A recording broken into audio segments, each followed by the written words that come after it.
मुझे कई लोग कमेंट में पूछते हैं कि आप राहुल गांधी के इतना अगेंस्ट क्यों हो और मोदी जैसे लीडर को उनके सो कॉल्ड शब्दों में कैसे सपोर्ट कर सकते हो।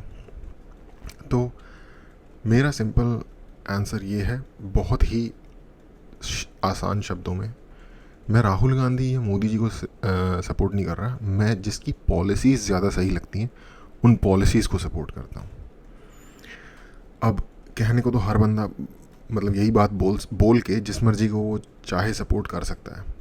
तो इसका एक बहुत ही लेटेस्ट नया एग्जाम्पल है। अगर आप लॉजिकली सोचोगे तो आपको शायद बात समझ में आ जाएगी।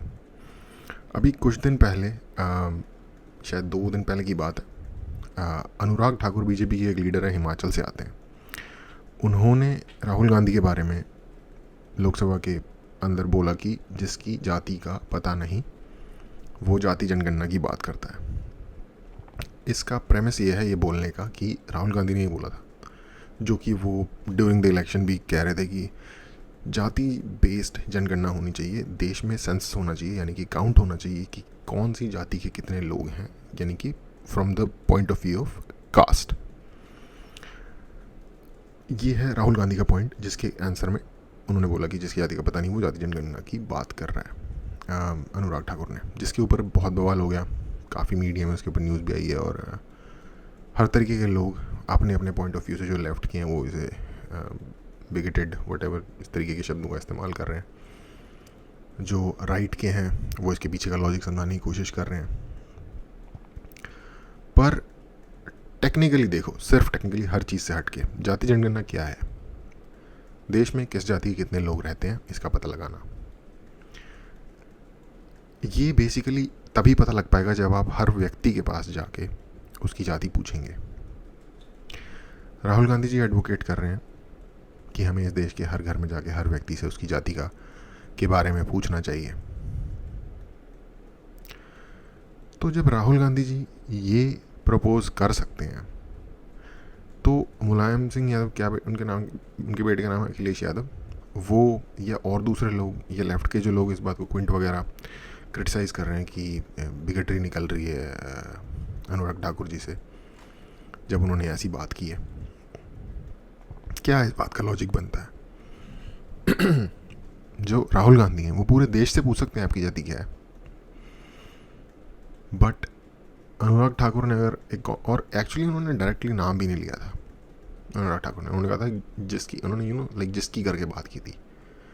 अब चोर की दाढ़ी में होता है तिनका, तो बंदा पता कर ही लेता है कि किसकी बात हो रही है, और सबसे पहले उसको ज़रूर पता चल जाता है जिसकी बात हो रही होती है एक्चुअली। बट चलो, नाम लिया या नहीं लिया कोई फ़र्क नहीं पड़ता, हम सबको पता है, पूरी दुनिया को पता है किसकी बात हो रही है। तो टेक्निकली तो तकलीफ नहीं होनी चाहिए, एक ये बात है, ठीक है। ये एक ऐसा लॉजिकल पॉइंट है जिसमें लेफ्ट, क्योंकि कांग्रेस को बेसिकली भाई लेफ्ट के यहाँ कांग्रेस सेमी कम्युनिस्ट माना जा सकता है कांग्रेस को, अब जिस तरीके के वो आइडियाज़ को एडवोकेट कर रहे हैं। तो जो लोग भी उस साइड पे हैं या राहुल गांधी को प्राइम मिनिस्टर बनते देखना चाहते हैं कभी भी, गॉड फॉरबिड, वो लोग अपने आप से एक क्वेश्चन पूछो कि जिस चीज़ के व्यापक प्रचार प्रसार के लिए आपकी जो पार्टी है या आपकी पार्टी के जो लीडर हैं उन्होंने डंका बजाया हुआ है, उस चीज़ की एक इंडिविजुअल लेवल पे अगर बात कर दी जाए तो इतना ज़्यादा दर्द क्यों होना चाहिए? टेक्निकल क्वेश्चन है ये। आपके पास इसका लॉजिकल आंसर है तो मुझे बता दो। और Rahul Gandhi ji so called very very upper caste से आते हैं, जैसा कि दुनिया को पता है। तो अनुराग ठाकुर जी ने कोई उनको इंडिविजुअल के तौर पे डिमीन भी नहीं किया है, ये बोल के नीचा दिखाने की भी कोशिश नहीं की है, क्योंकि वो हो नहीं सकता टेक्निकली। तो ये क्वेश्चन आप अपने आप से पूछना अगर आप कांग्रेस या जाति जनगणना या इस टाइप के आइडियाज़ के सपोर्टर हो। अब थोड़ा सा बात कर लेते हैं जाति जनगणना के ऊपर कि क्यों ये एक डिज़ास्टर्स आइडिया है। मैंने पहले भी कई बार बोला हुआ है, और ये एकमात्र सबसे बड़ा रीज़न है कि ये दूसरा सबसे बड़ा रीज़न है कि मुझे लगता है राहुल गांधी को ज़िंदगी में कभी प्राइम मिनिस्टर के आसपास, कुर्सी के आसपास भी आने की इजाज़त नहीं होनी चाहिए। ये मेरा ओपिनियन है। And I am entitled to this. तो पहला रीज़न बता देता हूँ कि क्यों। पहला रीज़न ये है, मैंने पहले भी बोला है, राहुल गांधी जी अल्ट्रा लो आईक्यू के इंसान हैं।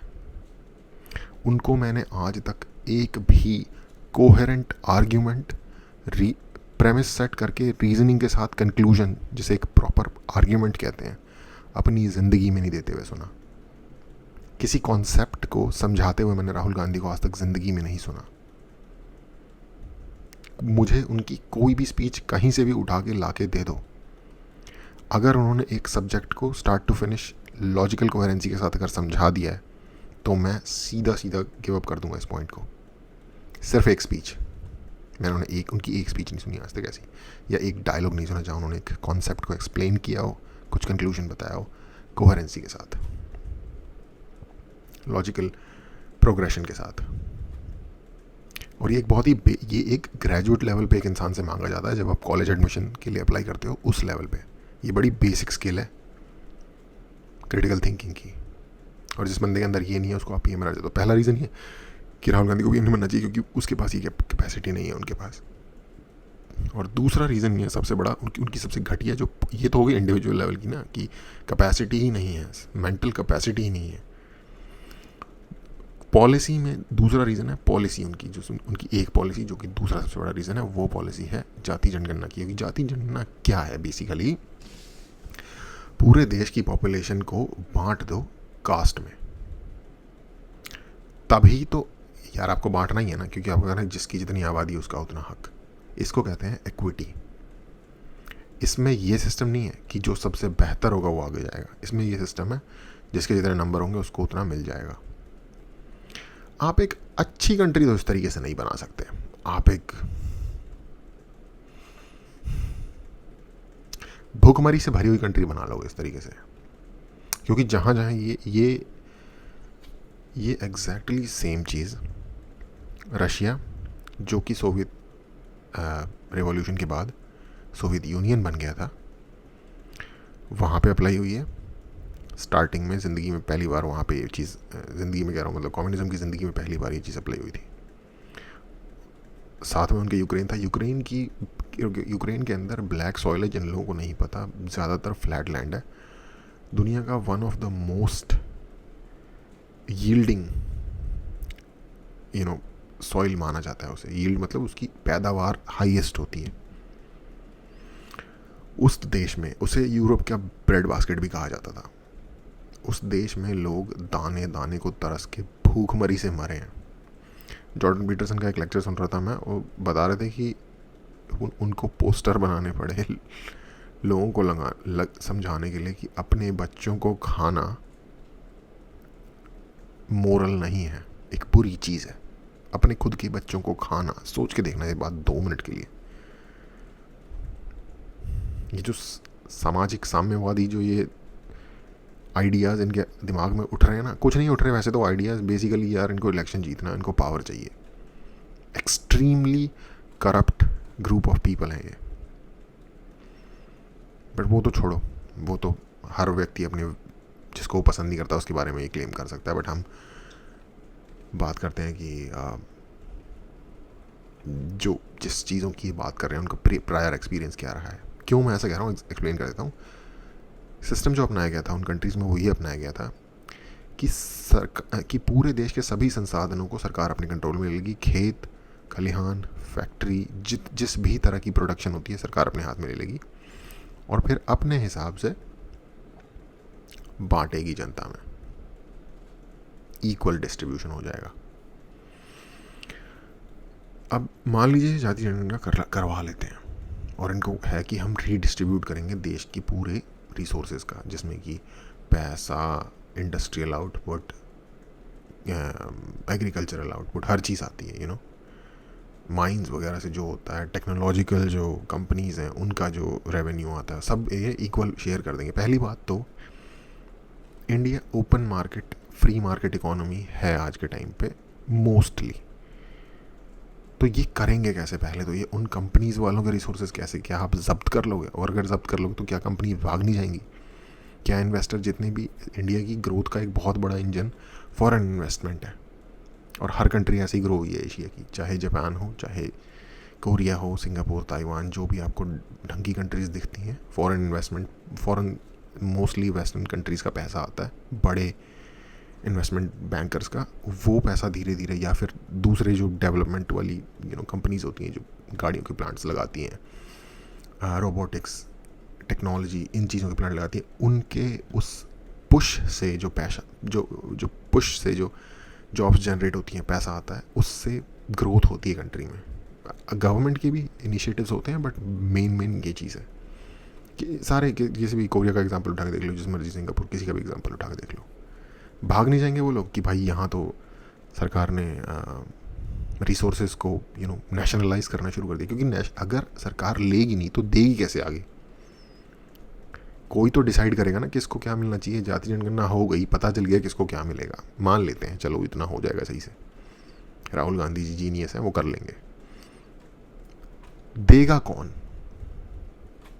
कौन डिसाइड करेगा कि कैसे, चलो किसको कितना मिलना ये भी डिसाइड कर ले, हो जाएगा। पहली बात तो वही नहीं डिसाइड हो पाएगा, लेकिन कैसे देना है ये कौन डिसाइड करेगा और कौन देगा? गवर्नमेंट ही तो देगी ना। एग्जैक्टली यही चीज़ हुई थी।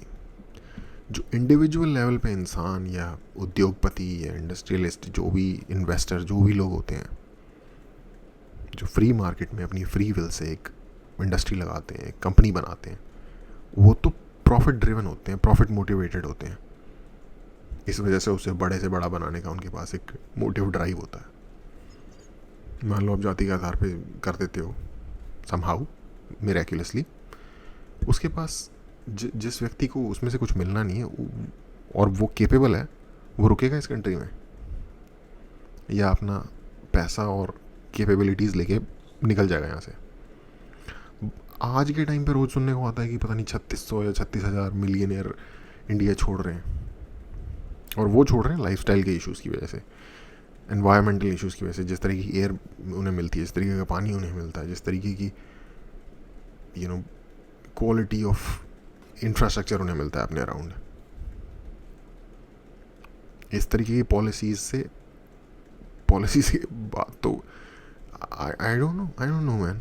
जो भी लोग इसको प्रमोट कर रहे हैं, कोई भी कांग्रेस को जो सपोर्ट करता है, राहुल गांधी को जो प्राइम मिनिस्टर बनते हुए देखना चाहता है, क्या आप सोचते हो इन पॉलिसी जिनकी ये बात हो रही है, उसका एंड रिजल्ट क्या होगा?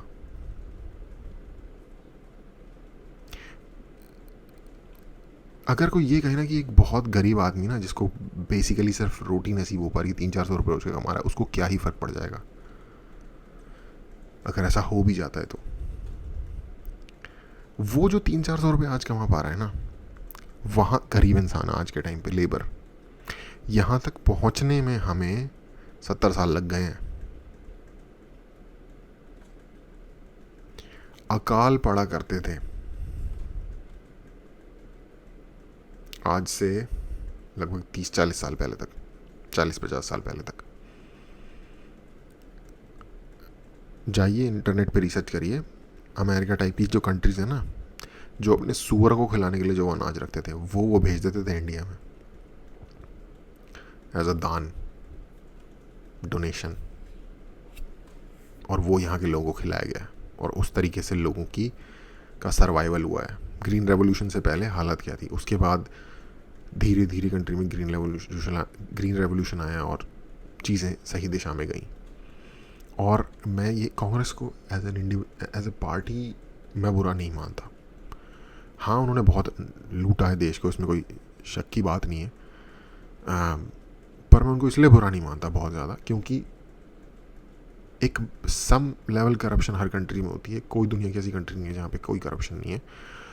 कुछ लेवल की करप्शन हो, लोग अमीर बन रहे हो, कंट्री धीरे धीरे ही प्रोग्रेस अगर कर रही हो ना, वो ही बेस्ट आउटकम होता है। रेवोल्यूशन कहीं नहीं, पूरी दुनिया की हिस्ट्री में कहीं रेवोल्यूशन ने काम नहीं किया है। प्रॉस्पेरिटी स्लो प्रोसेस है, वो धीरे धीरे आता है, बोथ इंडिविजुअल्स, फैमिलीज़ और कंट्रीज़ के ज़िंदगी में या टाइम में। तो अगेन एक और जॉर्डन पीटरसन की लाइन है कि जो टूटा हुआ नहीं हुआ उसको जोड़ने की कोशिश मत करो, वरना जो है वो भी टूट जाएगा।